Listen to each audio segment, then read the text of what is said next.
during the months of lockdown, one quotation that kept going round in my mind was that monastic saying from Evagrius that the monk is one who's separated from all and united with all. And this experience that separation teaches us unity is one that has been shared generally in secular society and in the church, and it's something that Clemena touched on at the beginning. And this I'll come back to, but first I want to say something about one likely objection. You know, somebody's going to say, well, yes, and Evagrius didn't have the benefit of Zoom, and quite so. You know, of course, what we aim for is to have a sense of prayer so that without any electronic or visual aids, we're aware of our unity with everyone who isn't physically present with us. But I'd venture to say that streamed services are actually very helpful for much the same reason that icons are very helpful. As St. John of Damascus points out, we're not disembodied spirits or indeed disembodied minds. Even if we can't touch things, we need at least to see and hear them. And again, at risk of being shocking, I see a certain parallels between the way an icon functions and the way that streamed services functioned. Neither is something that you simply look at objectively or indeed passively. You stand and you go about your life in relation to this visual image. And in a sense, its presence, it sees you, its presence judges you. And the parallel may, I think, make us reflect also that perhaps we risk making an artificial distinction in the ways in which we experience God through material creation, because creation encompasses the laws of physics and the properties of materials on which this whole digital edifice depends, every bit as much as it encompasses oil and water and bread and wine. And bread and wine, of course, equally require human knowledge and understanding to make them, to shape the created things. So to come back to discovering unity through our separation, the key, I think, was that, however paradoxical it sounds, we were all separated together. And that, of course, included the clergy. You know, if they had families, they were with their families, but especially when they were unable to use a church. And personally, some of the most moving services I joined in during the lockdown were celebrated in priests' homes with his wife or family, if he was lucky enough to have a musical family at home, as the choir. And it's sad to me that some bishops forbade this. And this experience of, you know, the liturgy, two-person liturgy in the priest's house was the absolute antithesis of a private service.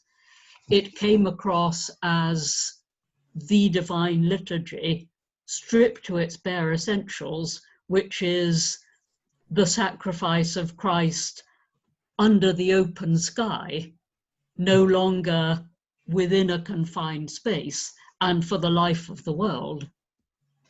And so any thought we might sometimes entertain that the Eucharist is offered for the little group physically present is revealed thereby as the absurdity that it actually always is.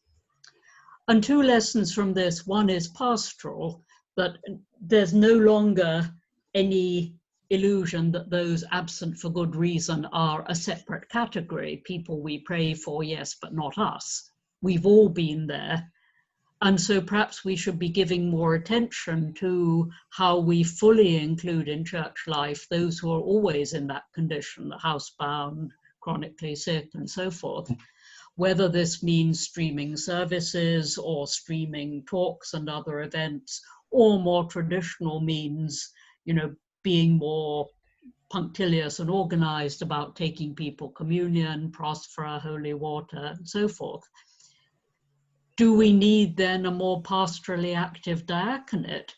And should we perhaps be doing more to organize the laity to undertake some of these ministries?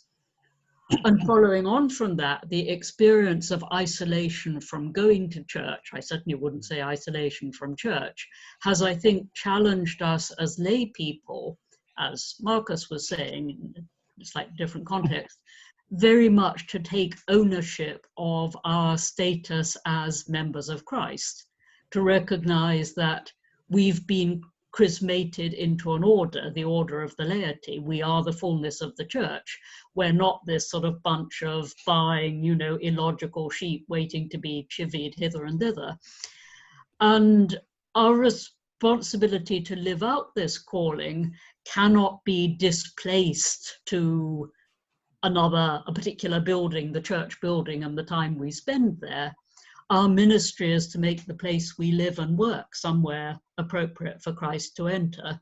And of course, this isn't a new idea. And of course, the fact of personal responsibility for our thoughts and words and deeds isn't a new discovery. But we've perhaps had a reminder that this doesn't belong to a separate sphere of personal morality, in contrast to the building up of the church, which is, an institutional matter and the job of the clergy. No, I think we've seen, and I hope we'll remember, that the edifice of the church is only as robust as every one of its living stones.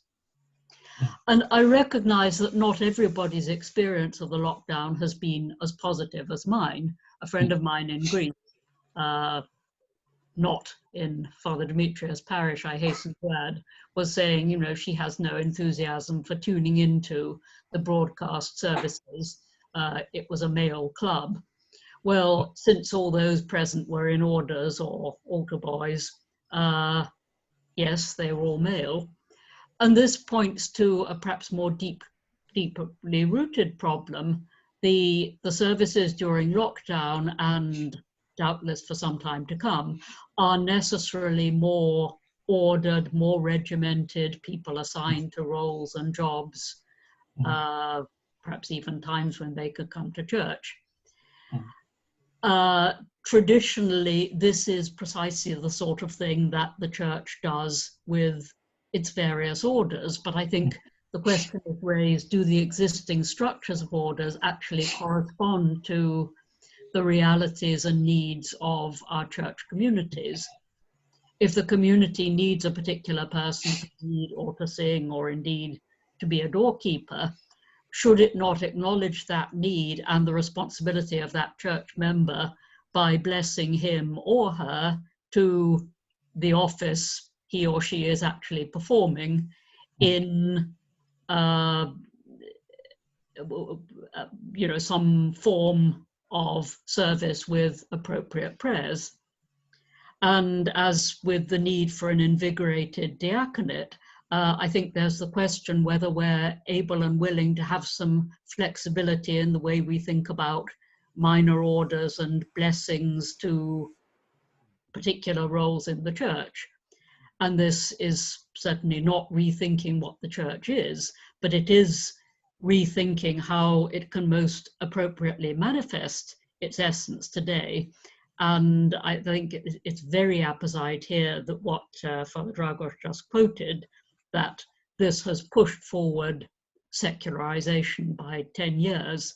After this massive disruption in church life, I would wonder how far people are going to be prepared to go back, simply slip into the old normal in every aspect of church life.